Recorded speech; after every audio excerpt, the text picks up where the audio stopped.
Selamat petang, salam sejahtera. Terima kasih karena bersama dengan saya di Nazlin Unity Channel. Berlegar di media sosial mengatakan bahwa ketua pembangkang bakal dipecat, ketua pembangkang bakal digantikan, ketua pembangkang bakal letak jawatan. Apakah cerita sehingga kes ini mula timbul viral di mana-mana? Adakah ianya susulan daripada tindakan 4 ahli parlimen daripada Parti Bersatu menyokong Anwar Ibrahim? Itu persoalan besar. Namun demikian, yang menjadi persoalan ialah kalau benar ketua pembangkang dipecat, digantikan, letak jawatan, menjadi persoalan ialah siapakah yang layak menggantikan beliau sebagai ketua pembangkang. Hari ini kita dikejutkan dengan berita yang dipetik daripada Malaysia Kini menulis clear disaran menggantikan Hamzah Zainuddin sebagai ketua pembangkang. Siapa Kirlir tersebut? Perikatan Nasional dilihat perlu menggantikan ketua pembangkang yang kini disandang oleh Hamzah Zainuddin, kata Naib Ketua Pemuda Amanah Amar Atan. Ini kerana katanya ahli parlimen larut itu hanya sibuk berpolitik tanpa mengambil kira kepentingan ahli-ahli parlimen Perikatan Nasional PN secara keseluruhannya. Malah menurutnya, tindakan 4 ahli parlimen Perikatan Nasional menyatakan sokongan mereka terhadap kerajaan perpaduan adalah akibat kelemahan pimpinan Perikatan Nasional sendiri yang masih angkuh untuk berbincang secara matang dengan kerajaan hari ini. Ia juga menunjukkan bahawa mereka sudah hilang kepercayaan terhadap Presiden Bersatu iaitu Muhyiddin Yassin.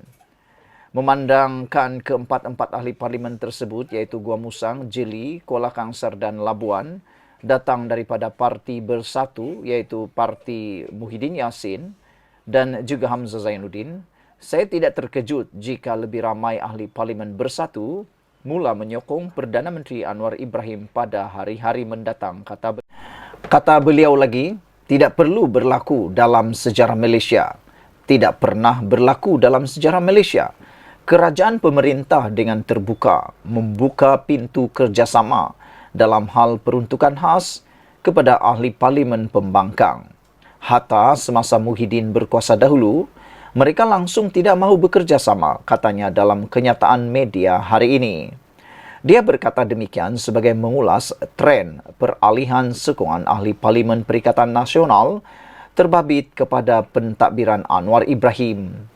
Mengulas lanjut, Amar berkata Hamzah perlu diganti dan pihaknya menyarankan agar jawatan ketua pembangkang diberikan kepada ahli parlimen Ketere iaitu Kirlir Muhammad Noor. Mungkin juga sudah tiba masanya ahli-ahli Perikatan Nasional PN menggantikan ketua pembangkang yang hanya sibuk berpolitik 24 jam tanpa mengambil kira kepentingan ahli-ahli Perikatan Nasional keseluruhannya. Tidak salah untuk saya mencadangkan ahli parlimen Ketere, Kirlir Muhammad Noor yang sangat tegas dan jelas dalam isu ini, ujar beliau. Untuk rekod, Kirlir sebelum ini antara individu yang menarik perhatian umum dalam memperjuangkan peruntukan khas kepada ahli-ahli parlimen pembangkang. Dia yang juga bekas pegawai tinggi tentera mendedahkan terpaksa menggunakan duit sendiri untuk memberi sedekah ketika menziarahi kematian dalam kawasannya. Kirlir juga berkata pejabat pusat khidmatnya juga tidak dapat beroperasi kerana tidak mempunyai peruntukan untuk berbuat demikian. Oleh itu, dia berharap Perdana Menteri Anwar Ibrahim dapat berlaku adil kepada semua ahli parlimen pembangkang dengan memberi peruntukan sewajarnya. Sementara itu, Amar menyeru ahli-ahli Parlimen Perikatan Nasional untuk bangkit lebih tegas dan menekan pemimpin utama mereka, khususnya Hamzah, supaya segera dilaksanakan perbincangan bersama pihak kerajaan. Hakikatnya katanya, jika perbincangan telah berlaku awal tahun ini, pasti isu perpecahan Perikatan Nasional tidak akan berlaku kerana pimpinan Anwar bersedia untuk bekerja sama dengan terbuka. Ini adalah dana peruntukan khas dan bukannya hak ahli parlimen, serta tidak termaktub dalam mana-mana peruntukan kewangan negara, kata beliau lagi. Sudah-sudahlah berpolitik. Jangan disalahkan Perdana Menteri kerana sedia menerima kerjasama segelintir ahli parlimen tertentu, tetapi cermin diri dahulu. Mengapa anda terlalu angkuh dan sombong untuk berbincang, kata beliau. Kuatir maruah hilang atau sengaja mahu timbulkan persepsi bahawa kerajaan ini zalim, soal beliau lagi. Dua komen daripada beberapa orang yang mengikuti perkembangan ini di Malaysia kini. Usop Gorgon menulis, Hamzah Zainuddin letak saja jawatan. Usah mimpi mahu jadi presiden bersatu. Kalau di kalangan ahli pun tak mampu diatasi, kata beliau lagi. Semasa beliau dalam UMNO, dia adalah nobody. Tetapi bila di dalam bersatu, tunjuk menjadi hero pula, kata Usop Gorgon. Red Portrait mengatakan, kerajaan perpaduan sekarang adalah kerajaan yang paling adil dalam sejarah moden negara. Peruntukan untuk setiap kawasan parlimen sentiasa disalurkan dalam bentuk pembangunan jalan raya, kesihatan, pendidikan, keselamatan, keagamaan, kemasyarakatan, sukan, pelancongan dan peruntukan kecemasan dan sebagainya, kata beliau.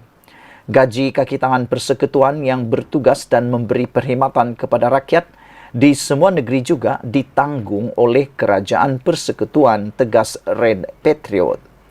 Peruntukan khas parlimen adalah bergantung kepada budi bicara jika ada keperluan atau ada permohonan, kata Red Patriot. Perkara yang paling menarik daripada komen Red Patriot ini ialah apabila beliau berkata, peruntukan khas parlimen adalah bergantung kepada budi bicara Perdana Menteri. Jika ada keperluan atau ada permohonan barulah diberikan. Maka dengan itu tidak ada termaktub di dalam mana-mana akta keuangan atau mana-mana perundangan keuangan untuk memberikannya secara wajib. Jadi, adakah anda setuju dengan kata-kata daripada Amar ini bahawa ini adalah dana peruntukan khas, bukannya hak ahli parlimen, serta tidak termaktub dalam mana-mana peraturan keuangan negara. Beliau juga menyarankan supaya Hamzah Zainuddin sudah-sudahlah berpolitik. Jangan pula menyalahkan Perdana Menteri kerana sedia menerima kerjasama segelintir ahli parlimen tertentu. Tetapi beliau menyarankan supaya Hamzah Zainuddin segera mencermin diri dahulu. Mengapa kamu terlalu angkuh dan sombong untuk berbincang, soal beliau?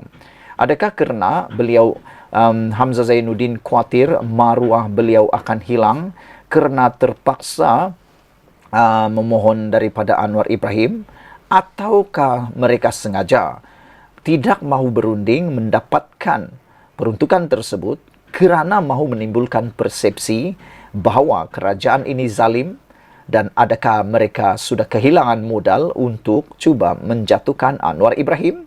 Sekian dulu untuk kali ini. Jangan lupa tinggalkan komen anda. Apa pendapat anda? Patutkah Hamzah Zainuddin letak jawatan segera dan digantikan oleh Kirlir? Kita jumpa lagi. Malaysia kita punya. Kita jaga sama-sama. Cintai Malaysiaku. Malaysia Madani. Bye-bye.